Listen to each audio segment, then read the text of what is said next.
that fun, not that specific fun from New Orleans, but here to the 9 News studio. So joining me to talk about Mardi Gras is Michael. He's executive chef of Lucile's Creole Cafe, and there's a well-known tradition. Thank you so much for joining us. The king cake. Talk to me about the king cake, Michael.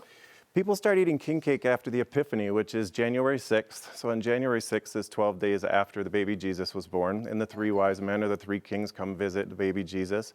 And so that's when the king cake tradition starts. So there's a little baby that's put inside that signifies the baby Jesus.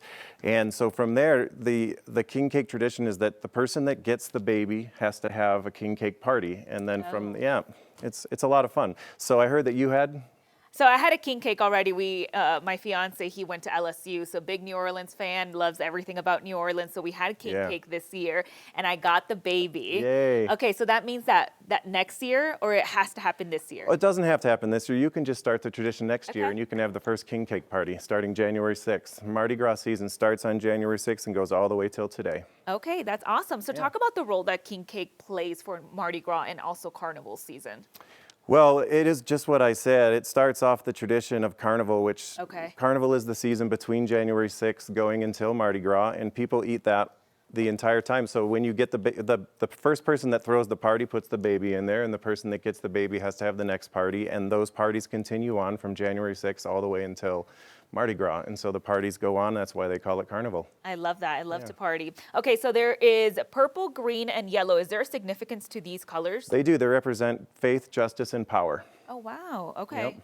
That's amazing. Yeah. So tell us a little bit more about Lucile's, because there is a lot of people talk about Cajun food and also Creole food. Is there a difference between the two? There is. The Cajun food is a little bit spicier, and it sort of represents like the local ingredients like beans, rice, and corn that are local to the people that are in that region. And the Creole is more of the melting pot, all the different cultures coming together.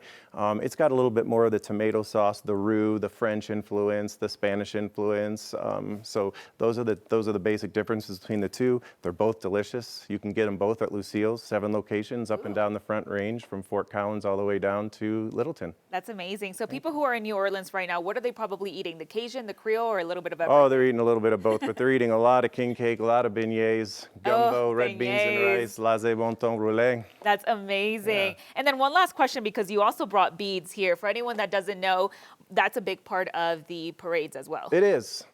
I don't know where the tradition of the beads came from. I just know they just came and they make it a lot of fun. Yeah, no, and it looks great on you. Thank you very so much. for I appreciate it. Yeah. Katie, you got to try some of this king cake out here. Yes, please. Lucille's also has great beignets. And Brianna, you have the king cake party next year. Please invite us.